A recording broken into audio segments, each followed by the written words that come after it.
জ্বর সারার পর থেকেই জোহানের আমেহার প্রতি টানটা যেন আরো বেড়ে গেছে। অফিস থেকে তাড়াতাড়ি ফেরা, বারবার কল করে খোঁজ নেওয়া, রোজ আমেহাকে ভার্সিটিতে ছেড়ে আসা আবার আনতে যাওয়া, সবেতেই যেন এক অদ্ভুত ভালো লাগা মিশে। অথচ আমেহা অপরিবর্তনশীল। মাঝে মাঝে তার নির্লিপ্ততা দেখে জোহানের মনে হয় আমেহা শুধু সংসার করতে চায়, তাই করছে। তার মধ্যে না আছে কোনো উচ্ছ্বাস আর না আনন্দ। জোহান বোঝে আমেহা আর পাঁচটা মেয়ের মতো নয়, সে একটু বেশি ইন্ট্রোভার্ট, কিন্তু সে তো অদম্য চেষ্টা চালাচ্ছে একে অপরের সাথে সহজ হওয়ার। মেয়েটা কি একটু সহযোগিতা করতে পারে না তাকে? মাঝে মাঝে তো একটা আবদার করতে পারে না? অন্য স্বামী স্ত্রীর মতো একটু খুনসুটি করতে পারে না?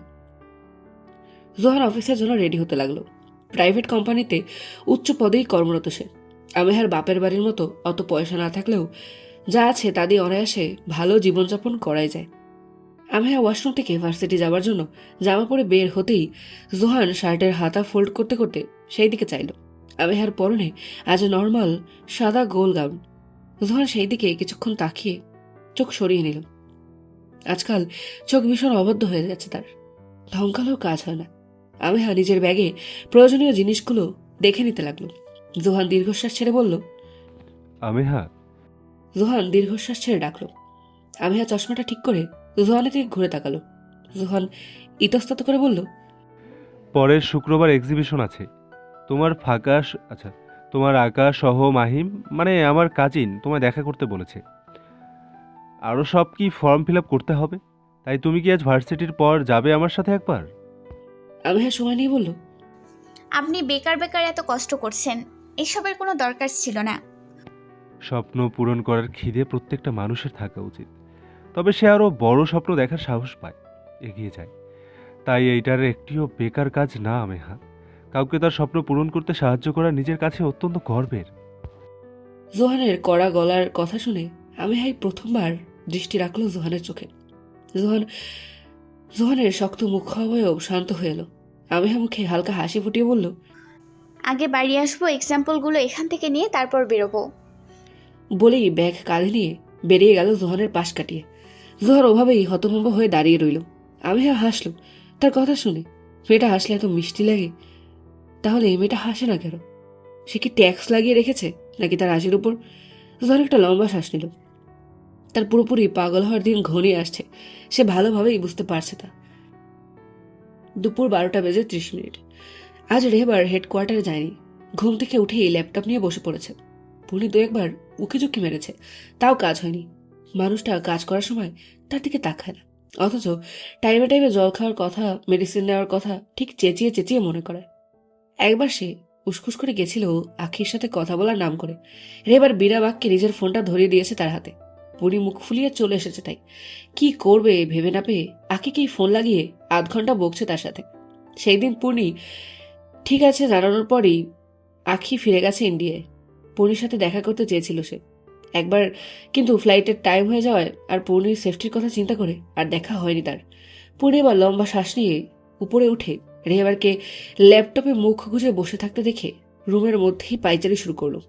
রেহেবার চোখ না তুলেই বলল, এইভাবে শুধু পায়চারি করলে তোমার মনের কথা আমার কানে এসে পৌঁছাবে না। এর জন্য মুখ দিয়েই তোমায় বলতে হবে। পুরি চমকে দাঁড়িয়ে কি ভেবে এগিয়ে গিয়ে রেহেবারের কোলে বসে পড়লো তার গলা জড়িয়ে। রেহেবার ভ্রুকুচকে তাকাতেই পুনি টুক করে গালে একটা চুমু খেয়ে নিল সাথে সাথে। তারপর বৃষ্টি এসে কিছু বলার আগেই ল্যাপটপ থেকে আওয়াজ এলো, স্যার আমরা পরে কল করছি, ভাবি হয়তো ইম্পর্টেন্ট কিছু বলবে। পুনি ল্যাপটপের দিকে তাকাতেই চোখ কপালে উঠল তার। সাহেব আর একটা ছেলে, সাথে আরো দুটো মেয়ে ভিডিও কনফারেন্স কলে। সাহেব আর আরেকটা ছেলের মুখে হাসি লেগে থাকলেও বাকি মেয়ে দুটোর মুখ কালো। পুনি এবার চোখ ঘুরিয়ে কাদো কাদো মুখ করে রেহেবারের দিকে তাকালো।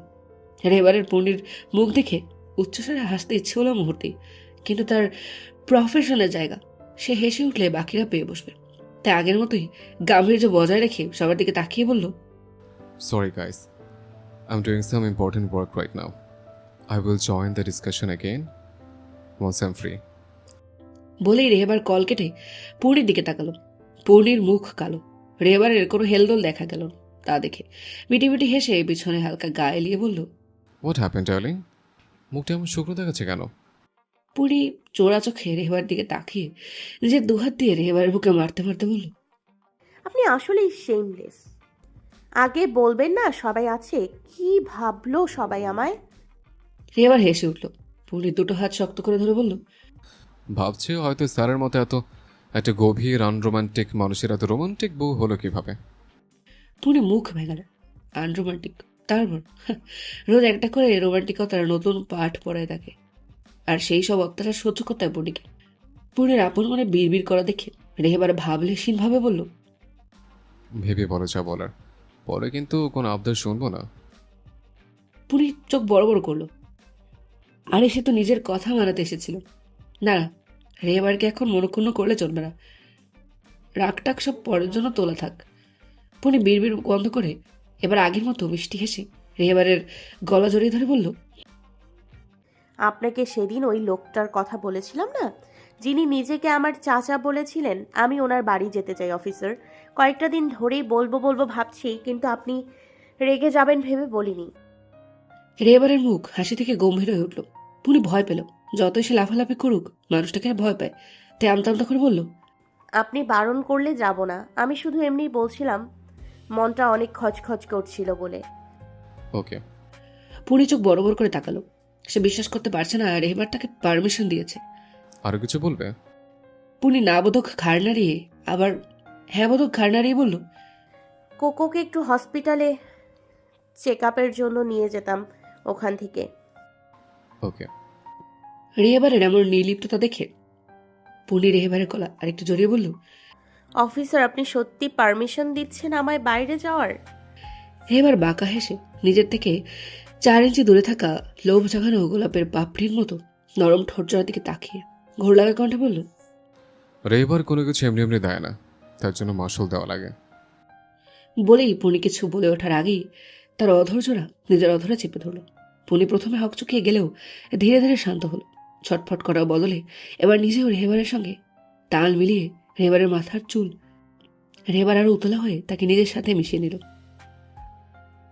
দীর্ঘক্ষণ চুম্বনের পর একে অপরকে ছাড়তেই পূর্ণি ঘন ঘন শ্বাস নিতে নিতে রেহেবারের বুকে মুখ লুকালো।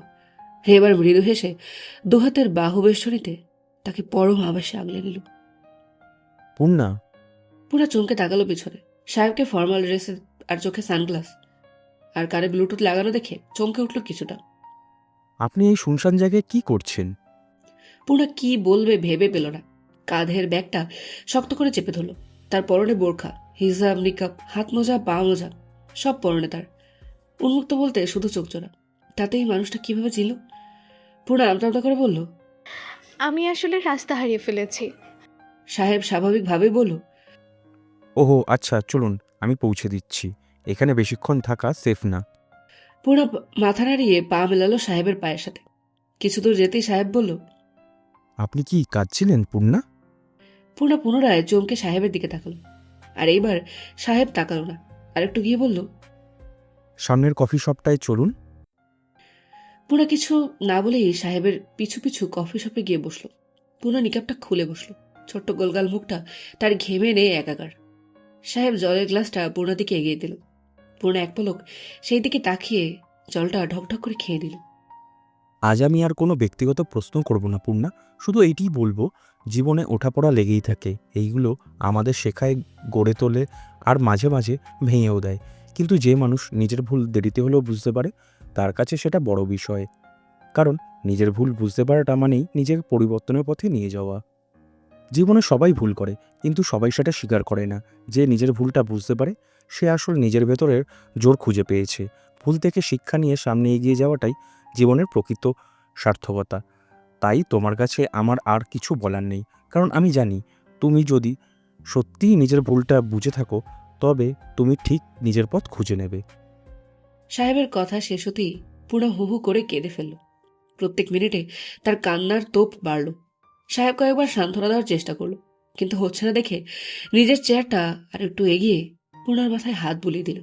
পূর্ণা নিজের মাথা টেবিলে ঠেকিয়ে কেঁদেই চলল। সাহেব আর কিছু বলল না। মানুষ যখন অপ্রত্যাশিত কিছু চোখের সামনে দেখে, তখন হয়তো তারা ভয় পায় বা উত্তেজিত হয়ে যায়, অথবা মনের মধ্যে হাজারো বিভ্রান্তির সৃষ্টি হয়। পূর্ণি আপাতত বিভ্রান্ত। আকাশ আহমেদের দেওয়া ফাইলটা বেশ পুরনো, তা দেখেই বোঝা যাচ্ছে, কিন্তু আপাতত তার থেকে ফাইলে লেখা সবচেয়ে বেশি নজর কাড়ছে পূর্ণির। যাতে স্পষ্ট লেখা পূর্ণির 25 বছর বয়সে নয়নের সম্পত্তির 60 ভাগ পাবে। পূর্ণিমা মা, এবারে তো তুই 25-এ পা দিবি তাই না? পূর্ণি হতভম্বের মতো আকাশ আহমেদের দিকে তাকিয়ে হ্যাঁ বোধক মাথা নাড়ালো। আকাশ আহমেদ কিছু একটা ভেবে আবার উত্তেজিত হয়ে বললেন, কিন্তু তোর বার্থডে তো তার মানে কালই।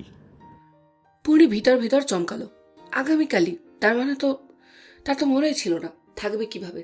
তার জন্মদিন যে কোনো কালেই পালন করা হয়নি, আর না মনে রাখার মতো কিছু স্মৃতি আছে এই দিনে। তার মানে কালই তো তোর জন্মদিন দিদি ভাই। বলেই নিয়ন সাহেব পূর্ণির মাথায় হাত বুলিয়ে হাসলেন। পূর্ণি অবাক হয়ে চেয়ে রইল সেই হাসির দিকে। তার জন্মদিনে এই প্রথম কাউকে এত তার জন্মদিন নিয়ে এই প্রথম কাউকে এত উৎসাহিত হতে দেখল। এরা সবাই তার আপন, অথচ পূর্ণি এতদিন জানতই না তার এতগুলো আপন মানুষ আছে এই দেশে। তার নিজের একটা বাড়ি আছে। পূর্ণি চোখ দিয়ে জল গড়িয়ে পড়ল। আসবো? মিষ্টি গলা শুনে রুমের সবাই দরজার দিকে তাকাতেই দেখল আসমানি মুখে হাসি দিয়ে দাঁড়িয়ে আছেন। নিয়ন সাহেব হেসে এক হাত বাড়িয়ে বললেন, আসো ছোট দিদি ভাই। আসমানি ভিতরে আসতে আসতে মুখ ফুলিয়ে বলল, দাদাই, তুমি কি এবার থেকে আমায় কম কম ভালোবাসবে তাহলে? আসমানির কথায় পূর্ণি, আকাশ আহমেদ আর নিয়ন সাহেব তিনজনেই হেসে ফেললেন। নিয়ন সাহেবের খুশি যেন আজ উপড়ে পড়ছে।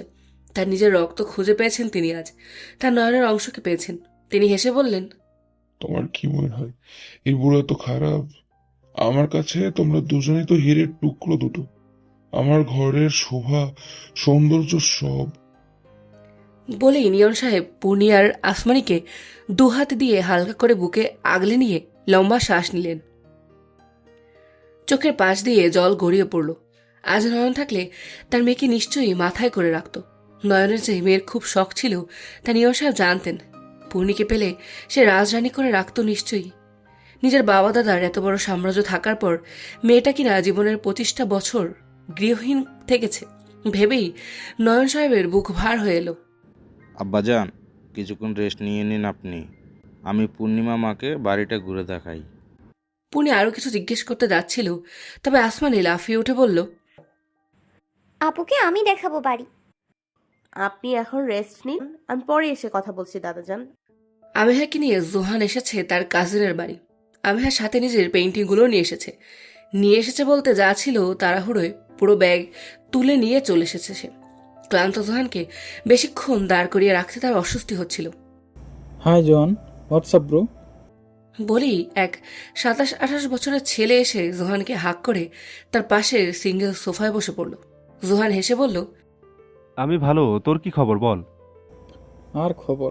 2 দিন পর আমার খবর নিউজ পেপারে দেখতে পাবি যে মিস্টার আরাফ বউয়ের সব আবদার পূরণ না করতে পারায় তাকে তার বউ পিটিয়ে মেরে ফেলেছে। বলেই হেসে উঠল আরব। জোহানও হাসল। আরব এবার আমেহার দিকে তাকিয়ে বলল, ওহো সরি ভাবি, আসলে ওর সাথে এতদিন পর দেখা হলো তাই আর কি। তা আপনি কেমন আছেন? আমেহা হেসে বলল, ইটস ওকে ভাইয়া, আমি ভালো আছি।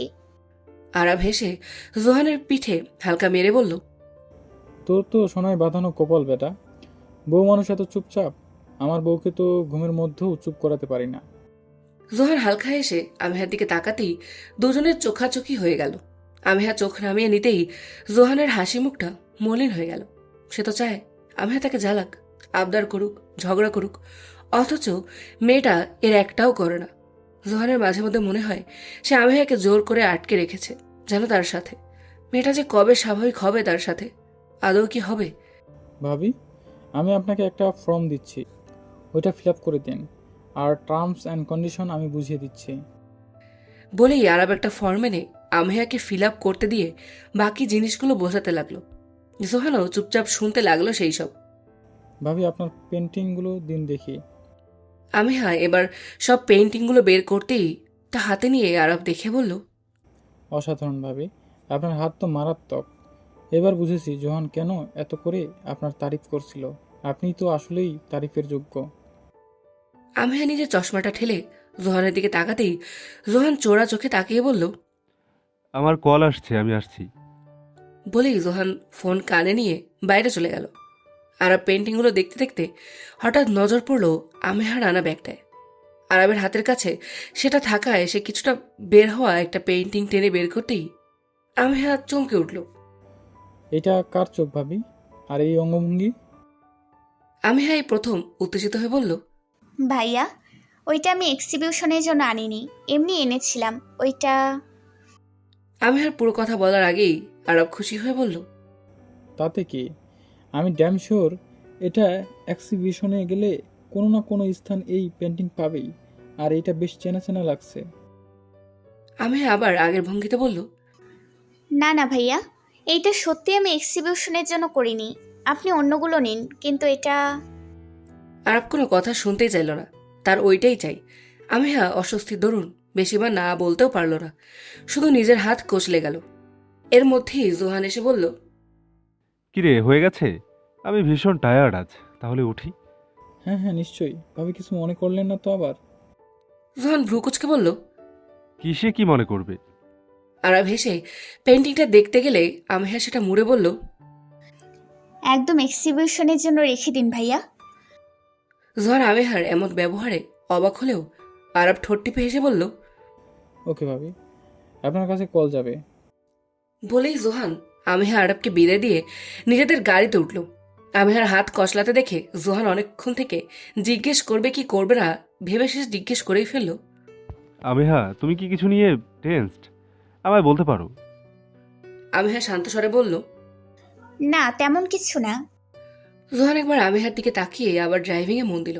সে জানে এখন শতবার জোর করলেও আমেহার মুখ দিয়ে কথা বের করতে পারবে না, তাই আর কথা না বাড়িয়ে একটা রেস্টুরেন্টের সামনে গাড়ি দাঁড় করলো।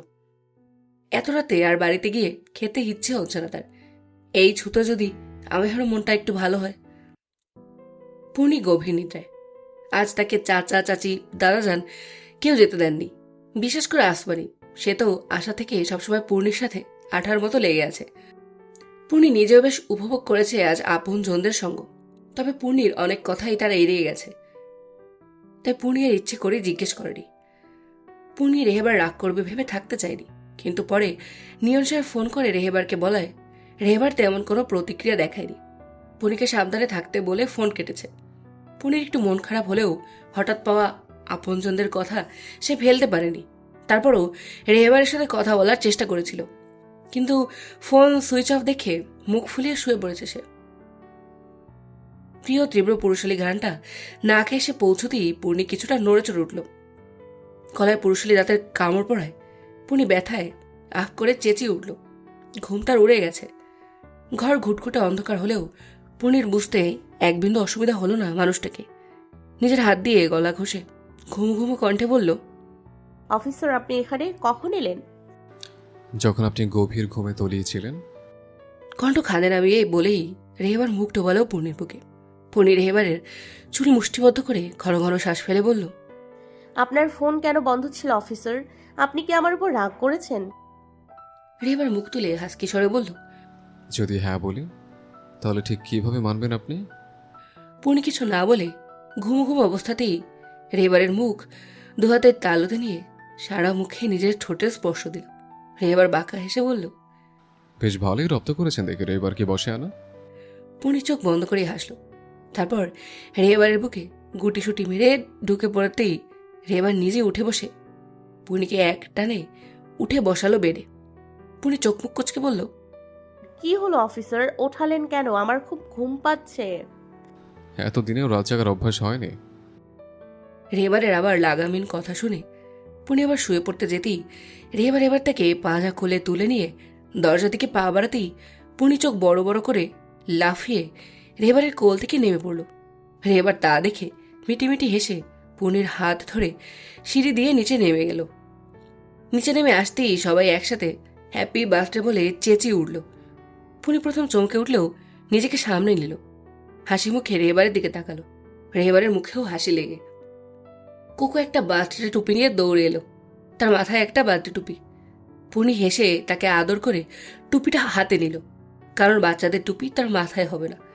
পূর্ণি এগিয়ে গিয়ে হুইল চেয়ারে বসা নিয়ন সাহেবকে হালকা করে জড়িয়ে ধরলেন। নিয়ন সাহেব এইবারে কেঁদেই ফেললেন। আকাশ আহমেদ এবার বললেন, আব্বাজান, শুভ দিনে চোখে জল ফেলতে নেই। পূর্ণি নিজেও হালকা ইমোশনাল হয়ে গেছিল। নিজেকে সামলে নিয়ন সাহেবের চোখের জল মুছিয়ে দিল সে হেসে। তারপর এক এক করে সবাইকে জড়িয়ে ধরল। তারপর নিয়ে আসা কেক কেটে প্রথম টুকরো তুলে রেহেবারের দিকে তাকালো। রেহেবার চোখের ইশারায় নিয়ন সাহেবের দিকে ইশারা করতেই পূর্ণি হেসে এক এক করে নিয়ন সাহেব, মায়া বেগম, আকাশ আহমেদ আর আসমানিকে কেক খাইয়ে দিয়ে রেহেবারের মুখের কাছে কেক ধরতেই রেহেবার নিজে রাখে সেখান থেকে এক টুকরো কেক শুধু পূর্ণির মুখে দিল। পূর্ণির গাল ফুলে গেল। কেন কেক খেলো না রেহেবার তার হাত থেকে? তাকে তো বার্থডে উইশও করেনি মানুষটা। কোকো এসে লাফাতে লাফাতে পূর্ণির জামা ধরে। একমাত্র তাকেই কেক দেয়নি পূর্ণি। পূর্ণি চোখ ছোট ছোট করে কোকোকে কোলে তুলে নিতেই কোকো মুখ ঘুরিয়ে কেকের দিকে ইশারা করলো। আসমানি হেসে বলল, আপু, কুকুকেও কেক দাও। ও সেই কেক আনার পর থেকে লাফাচ্ছে কেক খাবে বলি। পূর্ণি হেসে বলল, না আসমানি, ওর শরীর কয়দিন ধরে এমনি খারাপ, এসব খেলে আর দেখতে হবে না। রেহেবার একটু এগিয়ে আসতেই কোকো লাফিয়ে রেহেবারের কোলে গিয়ে ঘেউ ঘেউ করে তাকে অভিযোগ করতে লাগলো। তা দেখে উপস্থিত সবাই হেসে ফেলল। রেহেবার বিজ্ঞের মতো মাথা নেড়ে বলল, হ্যাঁ, উচিত হয়নি একদম। তবে মাম্মা কেক দেয়নি তো কি হয়েছে? পাপা কোকো শোনার জন্য কেক এনেছে। বলেই রেহেবার ইশারা করতেই আসমানি ছোট্ট হোমমেড কেক নিয়ে এলো। পূর্ণির মুখ থেকে আজ হাসি সরছে না। সব জিনিসে এসে ভীষণ আনন্দ উপভোগ করছে। আসমানি কেকটা আনার পরেই পূর্ণি কোকোকে এক টুকরো তুলে খাইয়ে দিল। কোকোর আনন্দের শেষ নেই। লাফাতে লাফাতে সে একবার পড়েই গেল।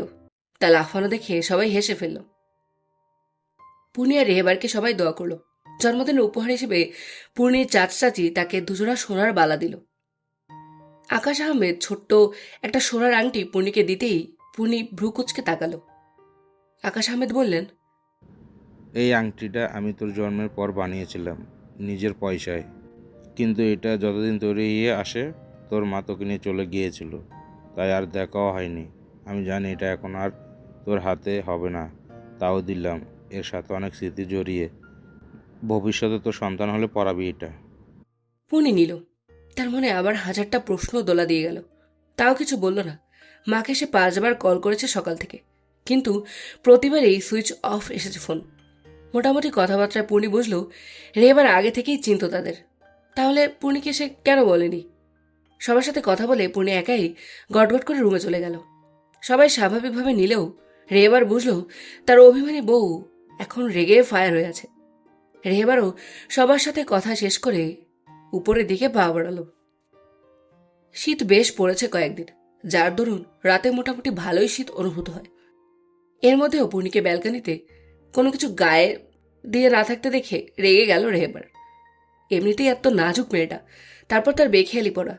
রেহেবার গায়ে দেওয়ার একটা শাল তুলে ব্যালকানিতে গিয়ে পেছন থেকে জড়িয়ে দিয়ে ধমকে বলল, গায়ে কিছু না দিয়ে বেলকনিতে কেন এসছো? পূর্ণির কোনো হেলদোল দেখা গেল না তাতে। কোনো কথা শুনবে না সে লোকটার। কি পেয়েছেটা কি?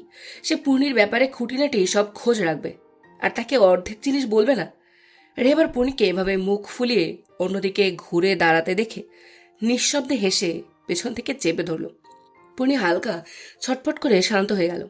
এ লোকটার সাথে ছুটোছুটি করা নিতান্তই হাস্যকর, ঠিক যেন সিংহ ইঁদুরকে ঝাপটে ধরেছে। হঠাৎই নিজের ঠোঁটে কিছুর স্পর্শ পেতেই চমকে উঠল পূর্ণি। কিছু বলার আগেই ঠোঁটে লেগে থাকা ক্রিম রেহেবার নিজের ঠোঁট ডুবিয়ে তৃপ্তি করে খেল। পূর্ণি হাতটুকু নাড়াতে পারল না, কারণ আগে থেকেই তার রেহেবার চেপে ধরে আছে নিজের হাতে।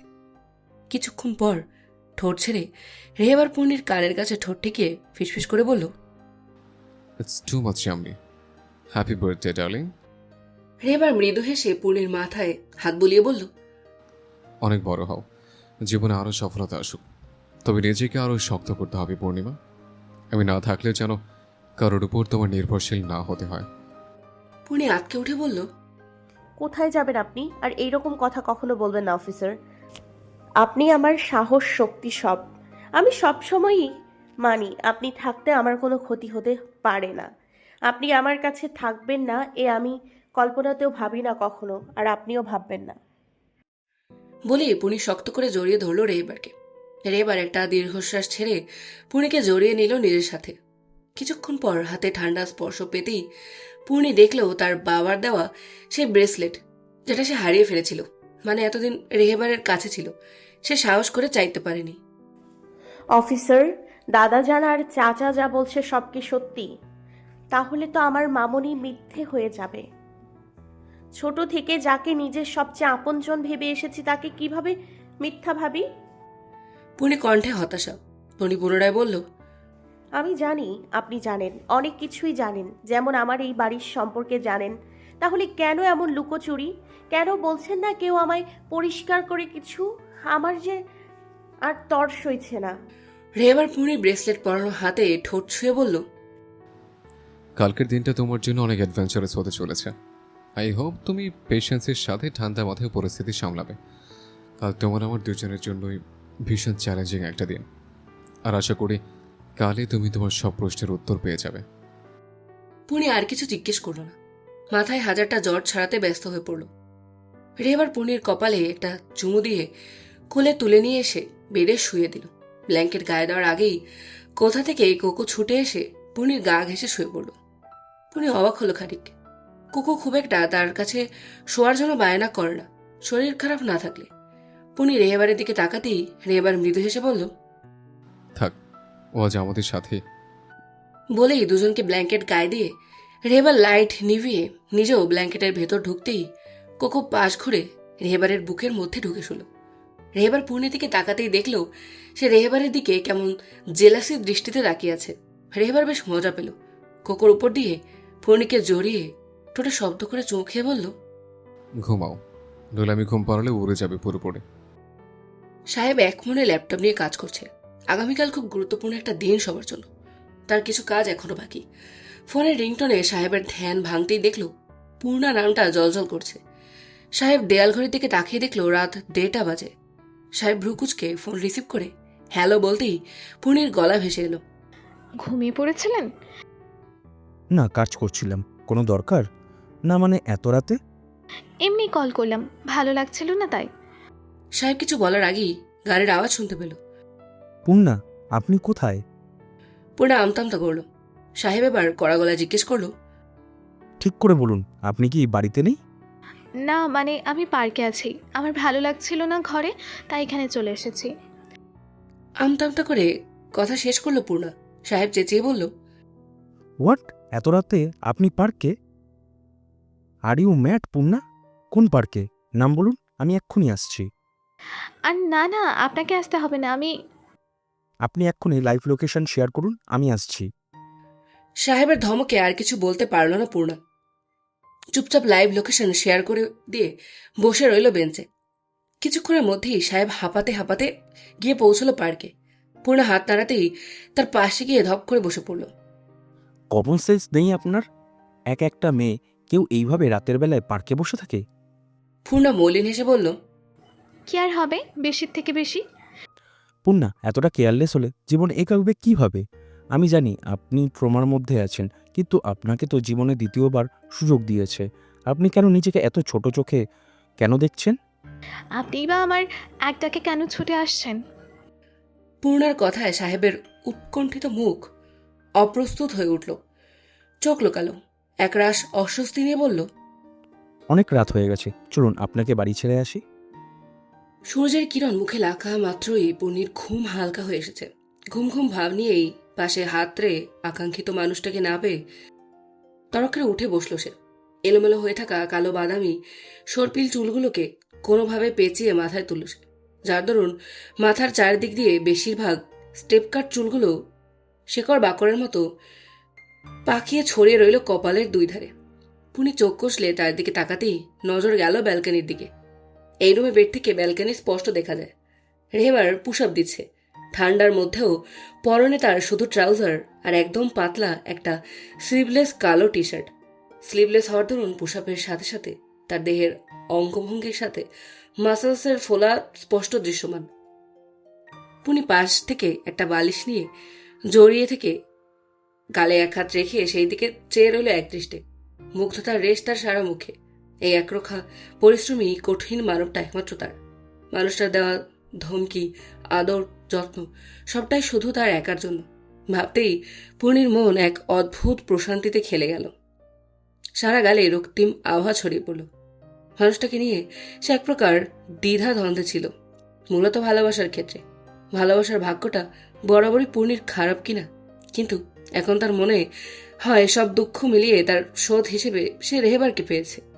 পুনি ঠোঁট টিপে হেসে বিড়বিড় করল। পুনির ভাবনার মাঝেই খেয়াল গেল কোকোর উপর। সেও রেহেবারে দেখা দেখি তার পাশে এক্সারসাইজ করার চেষ্টা করছে, দুপায়ে ভর দিয়ে, আর মাঝে মাঝে একবার করে রেহেবারের হাতের নিচ দিয়ে গলে যাচ্ছে। কোকোর কাণ্ড দেখে পুনি ফিক করে হেসে এগিয়ে গেল সেই দিকে। মূলত ঘরে ঠান্ডা ঢুকবে বলে রেহেবার ব্যালকনির কাছের দরজাটা দিয়ে রেখেছিল। পুনি সেটা টেনে খুলতেই রেহেবার তার দিকে না তাকিয়েই বলল, গুড মর্নিং ওয়াইফি।